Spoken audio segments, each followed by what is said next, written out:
কোরআনুল কারীমের ভিতরে কত সুন্দর করে আমাদেরকে কোট করে তিনি জানাইয়ে দিয়েছেন, বান্দা তোমরা জেনে নাও, ফাকিম ওয়াজহাকা লিদ-দীনি হানিফা। ও বান্দা, দুনিয়াতে তোমাকে আমি মানুষ হিসাবে পাঠাইছি, আশরাফুল মাখলুকাত, সৃষ্টির সেরা হিসাবে দুনিয়াতে পাঠাইছি। আমি চাইলে এমন কিছু নাই যেটা আমি পারি না। তোকে এত মহাব্বত দিয়ে আমার কুদরতি হাত দিয়া মানুষ হিসাবে পাঠায়া দুনিয়াতে দিয়েছি। বান্দা, উদ্দেশ্য অবশ্যই একটা আছে।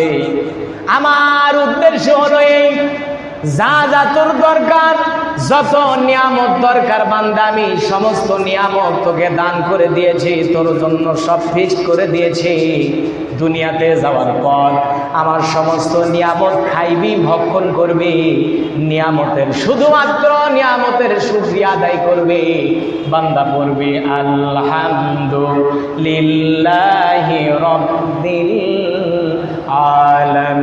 আলামিন।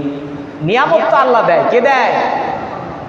আল্লাহ পাক যদি আপনাকে খাইতে না দেয়, আপনি খাইতে পারবেন? বলেন না কেন পারবেন? প্রত্যেকটা ক্ষেত্রে আল্লাহ পাকের রহমত ছাড়া, আল্লাহ পাকের দয়া ছাড়া, মায়া ছাড়া আমাদের এক পা এগোনো সামনে সম্ভব। এই যে আপনার বডিটা আল্লাহ দিছে, এই বডিটার কত দাম জানেন? কত দাম এই বডির? আমরা তো চামড়ার, জিবার চামড়ার মুক্ত। সকালে বলি এক কথা, দুপুরে যায় বলি আর এক কথা, রাতে যায় বলি আর এক কথা। এই চামড়ার মুখের তো দাম নাই। আল্লাহ পাক ওই জন্য কয় যে, বান্দা তোর চেহারা দেখে, তোর শুরুর দেখে আমি জান্নাত দেব না, জান্নাত দেব তোর অন্তর দেখে, তাকওয়া দেখে, যে কোন ব্যক্তি সব চাইতে আমি আল্লাহকে ভয় করে। কোন সুবহানাল্লাহ।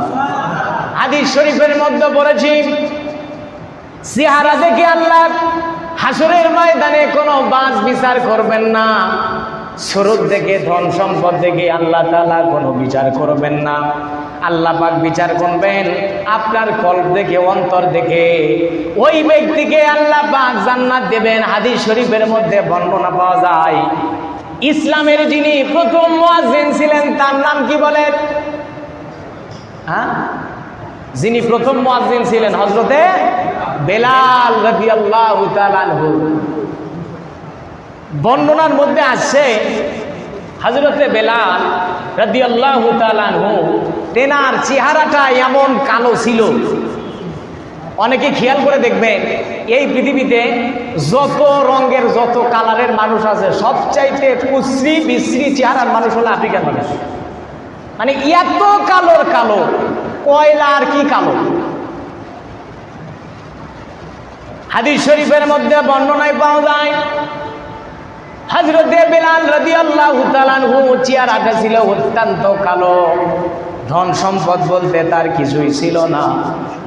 মাথার চুলগুলো ছিল কোকড়ানো, নাকটা ছিল লম্বা, চেহারা ছিল অত্যন্ত কুশ্রী কালো চেহারা। জবান, মুখের কথাগুলো স্পষ্ট ছিল না। হযরতে বেলাল যখন মসজিদে নববীতে তিনি আযান দিতেন, কি দিতেন?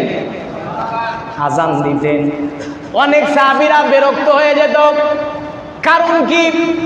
সাহাবীরা একে অপরজনের সঙ্গে আলোচনা করত, বেলালের আযান আমাদের কাছে ভালো লাগে না, পছন্দ হয় না, কি করা যায়?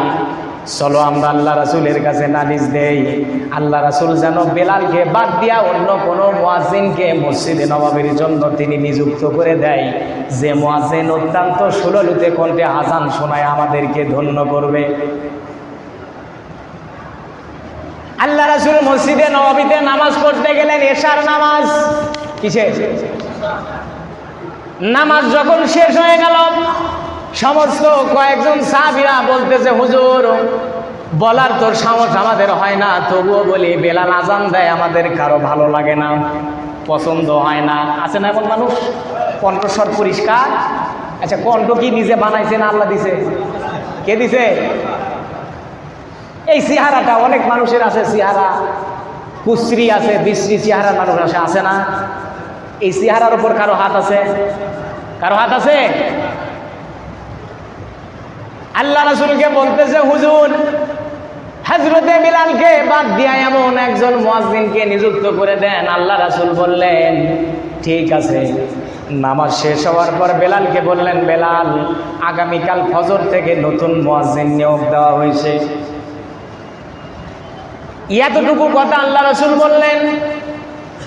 হযরতে বেলাল রাদিয়াল্লাহু তাআলা আনহু তিনি যখন এশার নামাজ পড়ে বাড়িতে চলে গেলেন ভরাক্রান্ত মন নিয়া, মনটা একটু খারাপ হয়ে গেল। হযরতে বেলাল রাতের বেলা তাহাজ্জুদের জন্য তিনি জাগলেন। রাত জেগে তাহাজ্জুদের নামাজ পড়তে পড়তে ফজরের আগ মুহূর্তে দুইটা হাত তুলে আল্লাহ তাআলার দরবারে বলতেছে, ও আসমানের মালিক, আয় আল্লাহ তাআলা, আমি একজন মানুষ, তোমার বান্দা, আমার চেহারা ভালো নয়, এই চেহারাটা আমি তৈরি করি নাই, তুমি করছো। যদি আমার চেহারা খারাপ হয় তাহলে দোষ আমার নয়, দোষ হলো তোমার। আমার কণ্ঠস্বর পরিষ্কার নয়, এই দোষ আমার নয়, কেননা আমি কণ্ঠ বানাইনি, তুমি আমাকে কণ্ঠ দিয়েছো। আয় আল্লাহ তাআলা, আমার এই যে শরীর, মাথার চুলগুলো কোঁকড়ানো, অনেক সাহাবী আমাকে পছন্দ করতে পারে না। আল্লাহ পাক একটাও আমার নাম, যদি দোষ হয়ে থাকে তোমার দোষ, আমি তোমার দরবারে মামলা দিলাম। আল্লাহ গো, তুমি জানো তোমারে আর তোমার রসুলকে আমি কত বেশি ভালোবাসি, সব তুমি জানো। সুবহানাল্লাহ। তুমি জানো তোমার রসুলকে আর তোমাকে আমি কত ভালোবাসি, তুমি সেটা জানো। আয় আল্লাহ তাআলা, তোমার দরবারে আমি মামলা দিয়ে দিলাম, মসজিদে নববীতে আমি যে আজান দিচ্ছিলাম, এই আজান থেকে যারা আমাকে বিরত রাখছে, আল্লাহ গো তুমি তাদের বিচার করবা। হযরতে বেলাল কার দরবারে বিচার দিল? কার দরবারে? আল্লাহ কি শোনে না? শোনে? তাহলে তো সবাই করে নিনি, শোনে না? শোনে না? আল্লাহ কি দেখে না? দেখে না? লা তুদরিকুহুল আবসার, এমন কোনো কিছু নাই আসমান এবং জমিনের অভ্যন্তরে, সাত আসমান সাত জমিনের ভিতরে এমন কোনো কিছু নাই যেটা আল্লাহ পাক দেখে না। সুবহানাল্লাহ কবেন না? সকালবেলা ফজরের সময় হয়ে গেল, নতুন মুয়াজ্জিন সুন্দর কণ্ঠে মসজিদে নববীতে আজান দিয়েছে। আল্লাহ রাসূল সাল্লাল্লাহু আলাইহি সাল্লাম ফজরের নামাজ পড়লেন। পড়ার পর তিনি বসে আছেন, বসে থেকে সাহাবীদের সঙ্গে তিনি আলাপ আলোচনা করতেছিলেন, তালিম দিচ্ছিলেন। কিন্তু হঠাৎ করে খেয়াল করলেন যে সকাল হচ্ছে না। সকাল, কথা বুঝতেছেন? সকাল হয় না, আলো বের হয় না, অন্ধকার ঘোর এখনো কাটে না। সবাই হতাশ হয়ে গেল। আল্লাহ রাসূল অত্যন্ত চিন্তায় পড়ে গেলেন, কি করা যায়, কি করা যায়। ঠিক ইতিমধ্যে হযরতে জিবরাইল আলাইহিস সালাম তিনি চলে আসলেন। আল্লাহ রাসূলকে সে সালাম দিয়ে বলতেছেন, আসসালামু আলাইকা ইয়া রাসূলুল্লাহ সাল্লাল্লাহু আলাইহি ওয়াসাল্লাম। হযরতে জিবরাইল এসে বলতেছেন, ইয়া রাসূলুল্লাহ, আজকে কি মসজিদে নববীতে ফজরের আজান হয়নি? খেয়াল করছেন? মসজিদে নববীতে আজকে কি ফজরের আজান হয়নি? আল্লাহ রাসূল অবাক হয়ে গেলেন। আল্লাহ রাসূল বললেন, ভাই জিবরাইল, ফজরের আজান হয়েছে, নামাজও হয়েছে, আমরা সবাই বসে আছি, আমি অত্যন্ত বিচলিত যে এখনো কেন দিন হচ্ছে না, কেন অন্ধকার দূর হয় না। হযরতে জিবরাইল বললেন, ইয়া রাসূলুল্লাহ, তাহলে আজকে মসজিদে কি বেলাল আজান দেয়নি? বেলাল আজান দেয়নি? আল্লাহ রাসূল বললেন, জিবরাইল, তুমি কেমনে বুঝলা বেলাল আজকে আজান দেয়নি? কারণটা কি? হযরতে জিবরাইল বলতেছেন, ইয়া রাসূলুল্লাহ সাল্লাল্লাহু আলাইহি সাল্লাম, হযরতে বেলাল যখন প্রত্যেকটা নামাজের আজান যখন তিনি মসজিদে নববীতে দিতেন, আল্লাহ পাক আমাকে রাখার জন্য যে জায়গা রাখছে, হযরতে বেলাল যখন আজান দেয়, হযরতে বেলালের আজান শুনে আল্লাহ পাকের আরশ পর্যন্ত আজানের আওয়াজ চলে যায়।